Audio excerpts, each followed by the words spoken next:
नीतीश कुमार जी हैं, लेकिन मंत्रिमंडल विस्तार के लिए उन्होंने कहा तो इसके लिए कांग्रेस को बुरा भी लगा। अखिलेश सिंह जी का बयान भी आया। तो इस ढंग से बिहार की सरकारें चल रही है। मैं पहले भी कहा था, आज भी कह रहा हूँ कि बिहार में सरकार बने हुए 5 महीना हुआ।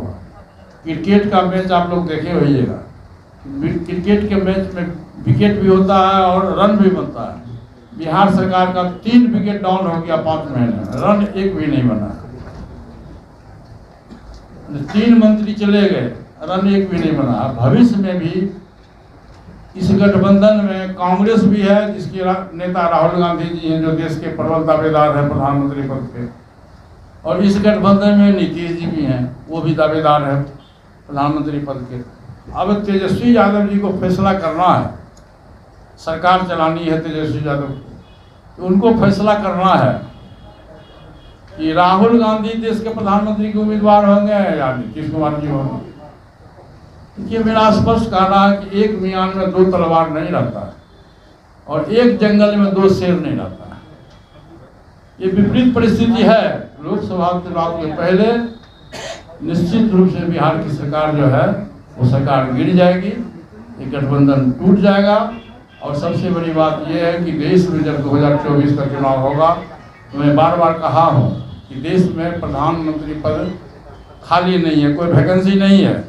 जब भी चुनाव होगा एनडीए के नेतृत्व में देश में 2/3 बहुमत से एनडीए बहुमत में आएगी और तीसरी बार देश के प्रधानमंत्री के रूप में श्री नरेंद्र मोदी जी देश के प्रधानमंत्री होंगे। इसका उदाहरण आप लोगों ने 2 बार देखा है। 2014 का चुनाव आप लोगों ने देख लिया, 2019 का चुनाव भी देख लिया, रिजल्ट देख लिया कि 2014 में भी हम सफल रहे, 2019 में भी सफल रहे, और 2024 का जो चुनाव आने वाला है इसमें सबसे अधिक हमारी जीत होगी। 2/3 क्या इसमें बिहार से 40 में 40 सीट जीतेगा।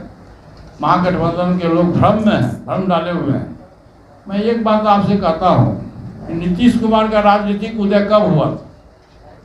2005 के बाद जब लालू और नीतीश की सरकार थी तो बिहार में लॉ एंड ऑर्डर चरमरा गया था, पिछड़ा अति पिछड़ा भयभीत था, लोगों को खेत जबरदस्ती जोत दिया जाता था, भैंस चला लिया जाता था, मवेशी भी किया जाता था। उसके आक्रोश में पूरा बिहार का जो समाज है, अति पिछड़ा दलित समाज जो है वो परेशान था।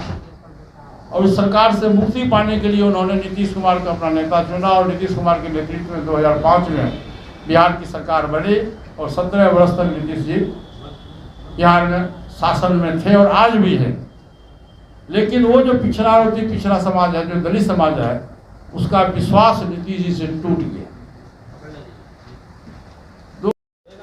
बहुत दिनों के बाद दलित सेना कार्यकारिणी की बैठक हुई। इसमें हमारे पूरे बिहार से दलित सेना के जिला अध्यक्ष, स्टेट पदाधिकारी, प्रखंड अध्यक्ष और जो हमारे स्टेट के पदाधिकारी हैं और प्रदेश अध्यक्ष हैं, सभी लोग, प्रधान महासचिव हैं जी, सभी लोग आज बैठक में उपस्थित हुए और कुछ पार्टी के भी पदाधिकारी थे।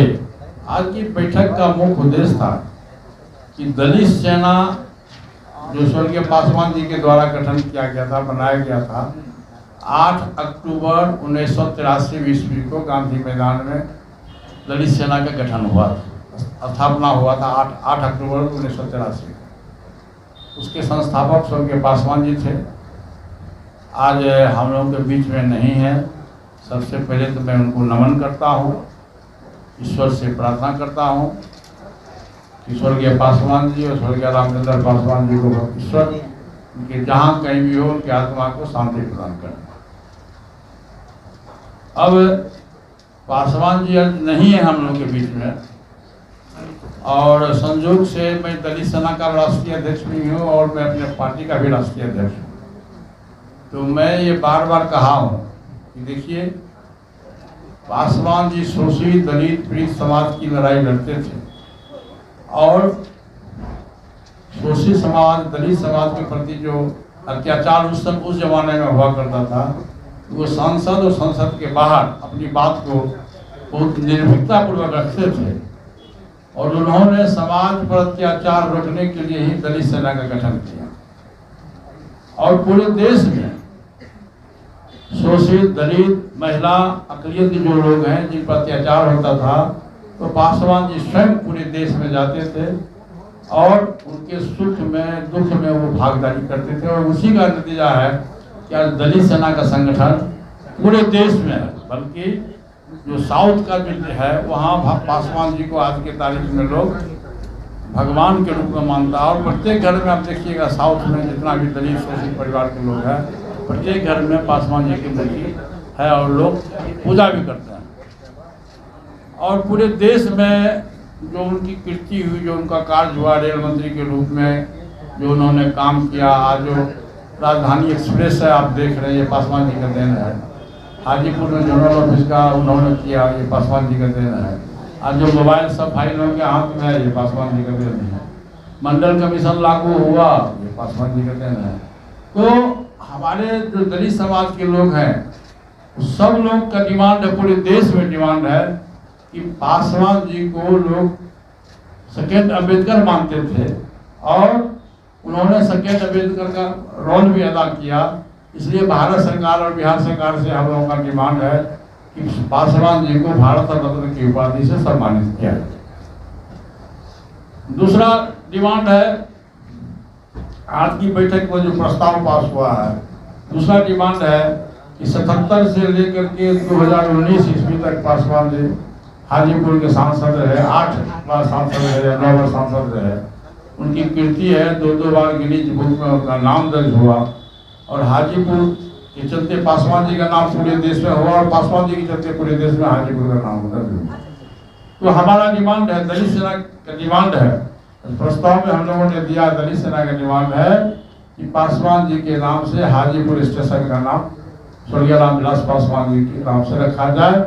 और इसके लिए मैंने लिखित भारत सरकार के गृह मंत्री जी को जाकर मैं स्वयं मिल करके मैं दिया हूँ कि सर आप इस पर विचार करिए। इस पर भारत सरकार विचार कर रही है।